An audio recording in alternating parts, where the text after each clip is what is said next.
Épisode 2, je t'apprends à utiliser les Crystal Gloss et la pépite du jour, ce sera le G34. What the fuck? Give me some normal shit.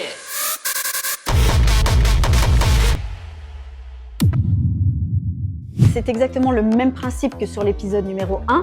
Les G ne contiennent pas de hauteur de ton.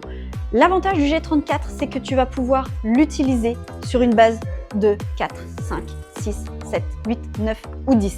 Peu importe, il va neutraliser, il va accentuer un reflet et on va s'en servir pour corriger, pour de la correction couleur. Encore une fois, ils sont miscibles avec tous les carmens rituels.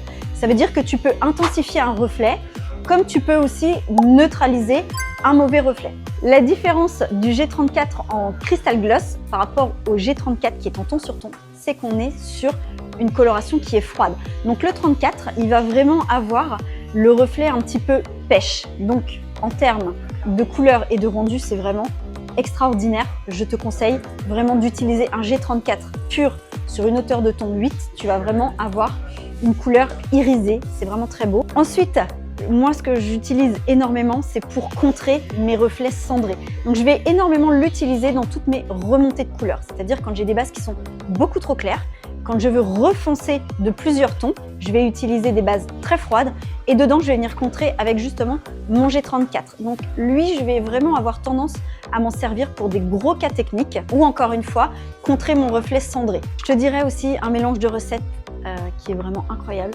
Un 621 sur une hauteur de 8 avec quelques grammes de G34.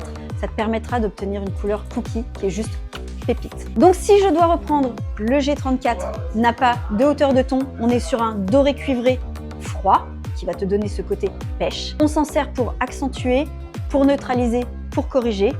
Moi, je m'en sers énormément pour la correction couleur. Et n'oublie pas, ils sont miscibles avec toutes les couleurs carmen rituelles. Donc amuse-toi.